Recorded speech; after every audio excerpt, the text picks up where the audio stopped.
Hello everyone, आप सभी का स्वागत है आपके अपने YouTube channel academic excellence in school में। हम ये क्लास 10th साइंस का चैप्टर 6 लाइफ प्रोसेस पढ़ रहे थे। इसके पार्ट 1 में हमने ये पढ़ा था कि लाइफ प्रोसेस किसे कहते हैं, कौन कौन से इंपॉर्टेंट प्रोसेस है जो हमारी लाइफ को लिविंग कंडीशन में मेंटेन करने के लिए इंपॉर्टेंट होती है। फिर हमने पढ़ा था न्यूट्रिशन के बारे में। न्यूट्रिशन दो तरह का होता है, ऑटोट्रॉफिक न्यूट्रिशन, हेटरोट्रॉफिक न्यूट्रिशन। फिर हमने ऑटोट्रॉफिक न्यूट्रिशन में फोटोसिंथेसिस के बारे में पढ़ा था। फोटोसिंथेसिस के 3 स्टेप्स होते हैं, इसके बारे में हमने डिटेल्ड स्टडी करी थी। फिर हमने हेटरोट्रॉफिक न्यूट्रिशन के बारे में पढ़ना स्टार्ट किया था। हेटरोट्रॉफिक न्यूट्रिशन में holozoic nutrition, saprophytic nutrition, parasitic nutrition के बारे में अच्छे से पढ़ा था। फिर हमारा लास्ट स्टेप था न्यूट्रिशन इन अमीबा, जिसके 5 स्टेप्स थे, उसके बारे में हमने पढ़ा था। ये लाइफ प्रोसेस का पार्ट 2 वीडियो लेक्चर है। आगे पढ़ते हैं। Nutrition in human beings. So इसके अंदर हम न्यूट्रिशन इन ह्यूमन बींग्स के बारे में पढ़ेंगे।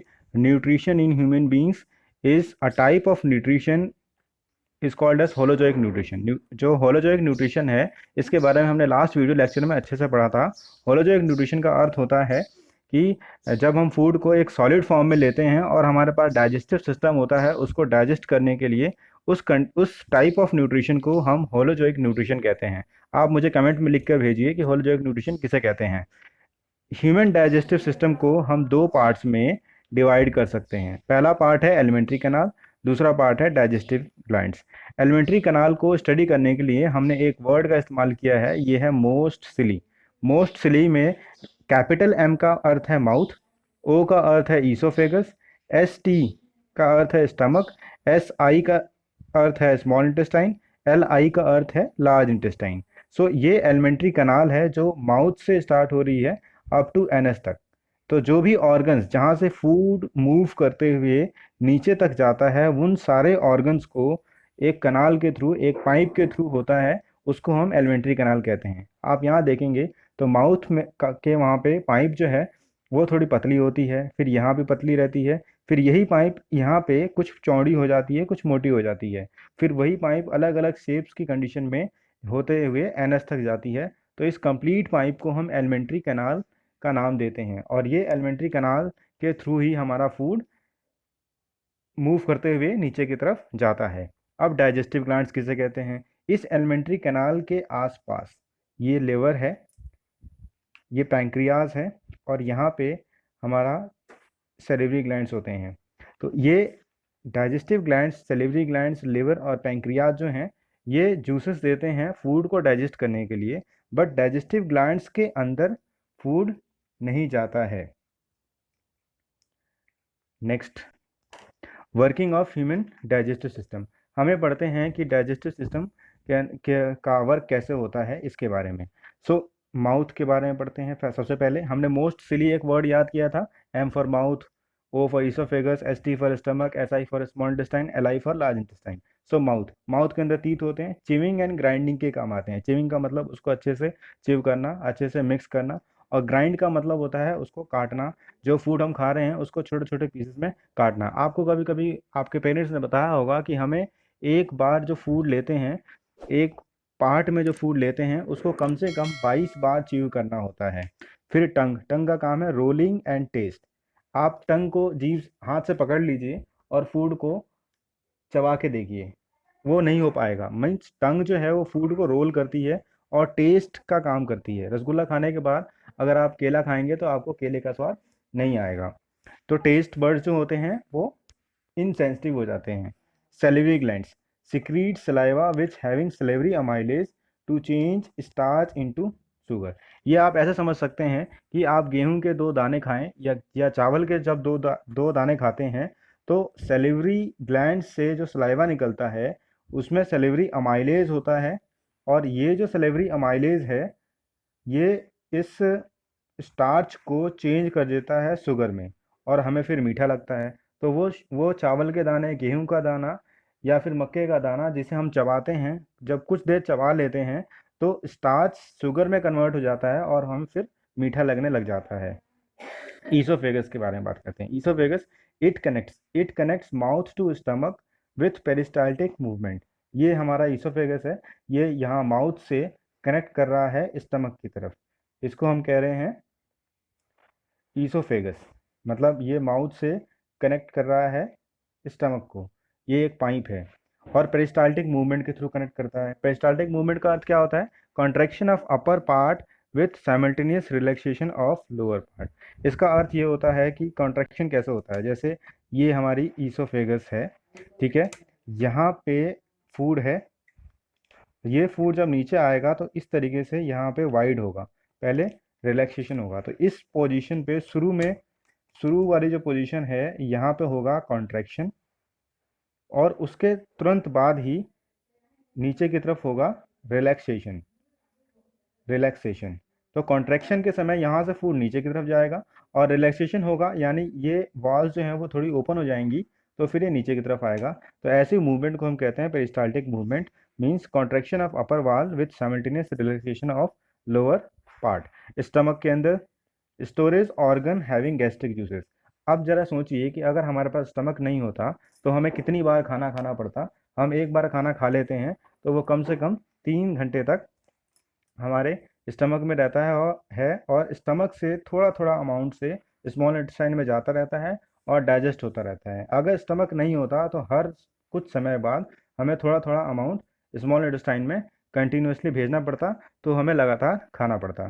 तो स्टमक के अंदर 3 चीज़ें होती हैं, गैस्ट्रिक जूस, पेप्सिन, HCl और म्यूकस। अब इसके बारे में हम नेक्स्ट स्लाइड में पढ़ते हैं। सो गैस्ट्रिक जूसेस का अर्थ है कि स्टमक के अंदर कौन कौन से जूसेस निकलते हैं।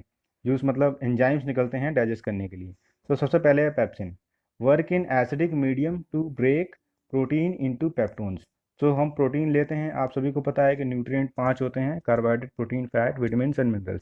सो प्रोटीन लेते हैं तो प्रोटीन को पेप्टोन्स में कन्वर्ट करता है ये पेप्सिन। लेकिन ये काम किस में करता है? एसिडिक मीडियम, मतलब एसिडिक एनवायरनमेंट में ही काम करता है। जैसे आप ये समझ सकते हैं, लिजर्ड होती है, लिजर्ड जो है वो डे टाइम में काम करती है, रात के समय वो हाइबरनेशन में चली जाती है। इसी तरीके से पेप्सिन जो है वो सिर्फ एसिडिक मीडियम, जब एसिड होता है उसके आसपास तो ही वर्क करता है। तो ये एसिड कहाँ से मिलता है? Hydrochloric acid provide acidic medium for pepsin. तो हाइड्रोक्लोरिक एसिड भी रिलीज होता है इधर से स्टमक के अंदर, जो पेप्सिन को एसिडिक मीडियम देता है प्रोटीन्स को पेप्टोन्स में डाइजेस्ट करने के लिए, प्रोटीन्स को पेप्टोन्स में कन्वर्ट करने के लिए। लेट सपोज ये हमारा प्रोटीन है, और जब ये पेप्टोन्स में कन्वर्ट होगा तो ऐसे छोटे छोटे पीसेस में कन्वर्ट हो जाएगा। फिर है हमारा mucus, protect inner layer of stomach from HCl। आप सभी को पता है कि HCl का जो pH होता है वो 1 होता है, और pH 1 अगर स्टमक के अंदर रहेगा तो हमारा स्टमक अंदर से, उसके अंदर की जो लेयर है, स्किन है, वो जल जाएगी। इसलिए म्यूकस जो है वो हमें HCl से बचाता है। हम स्मॉल इंटेस्टाइन के बारे में अब स्टडी करते हैं। Small intestine get juices from liver and pancreas. Small intestine के अंदर खुद का अपना कोई जूसेस नहीं होता, जिस तरीके से स्टमक के अंदर ये 3 जूस प्रेजेंट थे। तो ये जो जूस है या इंजाइम्स है जो फूड को डाइजेस्ट करने के लिए लेता है, वो लिवर से लेता है और पैंक्रियाज से लेता है। तो लिवर क्या है? लिवर 1.5 kg का एक ऑर्गन होता है जिससे सिक्रीट होता है बाइल जूस। बाइल का मतलब लिवर जूस। लिवर जूस हो गया हमारा बाइल जूस और लिवर जूस। लिवर से कोई एंजाइम सिक्रीट होते हैं, उसको हम लिवर जूस कहते हैं और बाइल जूस कहते हैं, जो कि स्मॉल इंटेस्टाइन में गॉल ब्लेडर के थ्रू आता है। अब हम समझते हैं कि गॉल ब्लेडर कहाँ पे है। ये हमारा लिवर है, देखिए, और ये बाइल डक्ट, ये गॉल ब्लेडर है। और लिवर से जब जूस सिक्रीट होता है तो पहले वो गॉल ब्लेडर में आके रुकता है। गॉल ब्लेडर से कंटिन्यूसली ये स्मॉल इंटेस्टाइन का जो कुछ पार्ट है वहाँ पे जाता है और बाइल डक्ट से जाता है। सो पहले लिवर से गॉल ब्लेडर में जाता है जूस, फिर गॉल ब्लेडर से बाइल डक्ट में जाता है, और फिर बाइल डक्ट से स्मॉल इंटेस्टाइन के अपर पार्ट की तरफ ये जाता है। सो अब हम पढ़ रहे हैं पैंक्रियाज के बारे में। Pancreas secrete pancreatic juice such as trypsin, chymotrypsin, lipase. आपको ये ध्यान देना चाहिए कि लिवर के अंदर सिर्फ एक ही जूस होता है बाइल। पैंक्रियाज से 3 जूस रिलीज होते हैं, एक है ट्रिप्सिन, दूसरा है काइमोट्रिप्सिन और तीसरा है लाइपेज। अब एक एक करके हम इनके बारे में स्टडी करते हैं कि ये करते क्या हैं। ठीक है, functions of small intestine. Functions of small intestine में sugar into glucose by chymotrypsin. तो आपको पता है कि हमारे पास था स्टार्च, स्टार्च जो है वो कन्वर्ट हुआ शुगर में। कैसे कन्वर्ट हुआ, गेस करिए। सेलिवरी अमाइलेज से। सेलिवरी अमाइलेज जब सलाइवा से निकला तो वो आ गया हमारा ग्लूकोज में, और ग्लूकोज जो है, शुगर जो है, वो ग्लूकोज से कन्वर्ट होके बना है काइमोट्रिप्सिन, जो कि पैंक्रियाज से निकल के आया था उससे। फिर है कॉम्प्लेक्स फैट।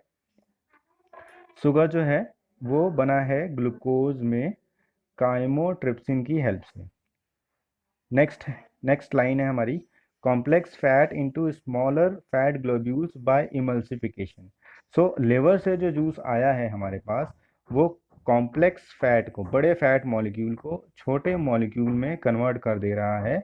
ये कन्वर्जन हो रहा है बाइल जूस की सहायता से, जो कि लिवर से गॉल ब्लैडर में गया और गॉल ब्लैडर से बाइल डक्ट के रास्ते स्मॉल इंटेस्टाइन के अपर पार्ट यानी ड्यूडेनम में गया। फिर है fat globules, fat globules into fatty acids and glycerol. ये काम स्मॉल इंटेस्टाइन के अंदर हो रहा है लाइपेज की सहायता से, और ये लाइपेज पैंक्रियाज से हमें आया है। फिर है peptones into amino acid by trypsin. So peptones, आपको ध्यान होगा कि पेप्टोन्स कहाँ बना था, स्टमक के अंदर प्रोटीन जो था वो कन्वर्ट हुआ था पेप्टोन्स में। अब ये पेप्टोन्स में कन्वर्ट हुआ था। अब ये पेप्टोन्स जो है स्मॉल इंटेस्टाइन के अंदर कन्वर्ट हो रहा है अमाइनो एसिड्स में। नेक्स्ट है the glucose fatty acid glycerol and amino acids get absorbed by villi. So हमारे पास ग्लूकोज सिंपलर सब्सटेंस, मतलब छोटा सब्सटेंस आ गया, जो कि स्मॉल इंटेस्टाइन से उसके आसपास जो ब्लड बह रहा है वहाँ चला जाएगा। फैटी एसिड्स हैं और ग्लिसरॉल है और अमाइनो एसिड है। ये चार ऐसे सब्सटेंस हैं जो आसानी से स्मॉल इंटेस्टाइन से एब्जॉर्ब हो जाते हैं, सोख लिए जाते हैं विलाई के द्वारा ब्लड स्ट्रीम के अंदर। तो अब विलाई किसे कहते हैं? विलाई का अर्थ है finger like projection present in the inner wall of intestine provide greater surface area. Let us suppose ये हमारा स्मॉल इंटेस्टाइन है।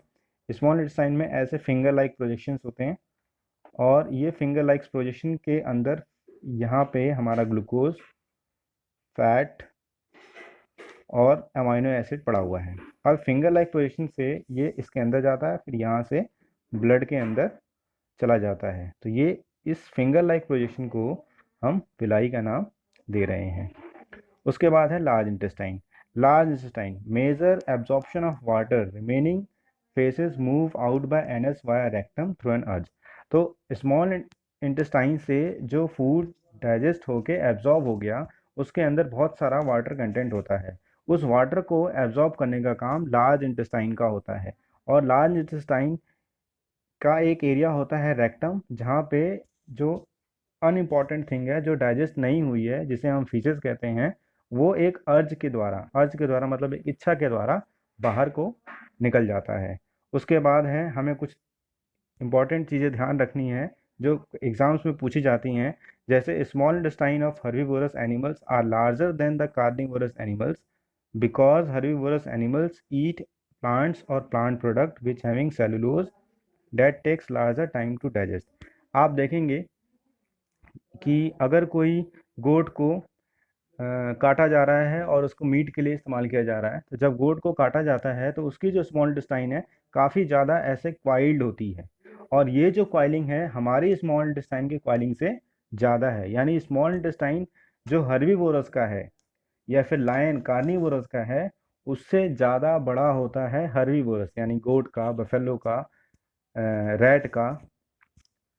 वो क्यों होता है? क्योंकि हर्बीवोरस जो हैं वो प्लांट प्रोडक्ट को खाते हैं। हर्बीवोरस क्या करते हैं? प्लांट प्रोडक्ट को खाते हैं, प्लांट और प्लांट प्रोडक्ट को खाते हैं।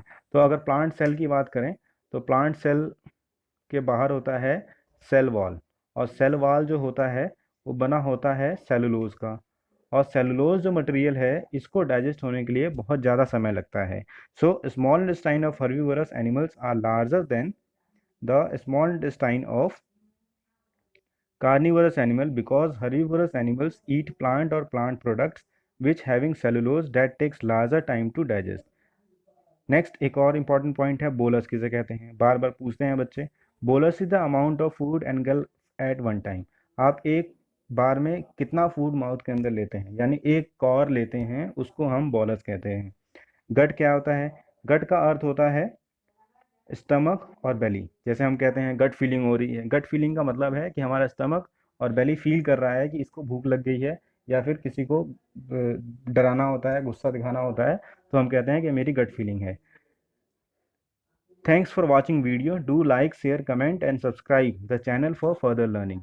नेक्स्ट वीडियो में हम रेस्पिरेशन इन ह्यूमन बींग्स के बारे में स्टडी करेंगे। Stay safe at home, do study continuously on this channel, and very thank you for saying this. Thank you, very thank you, very thank you.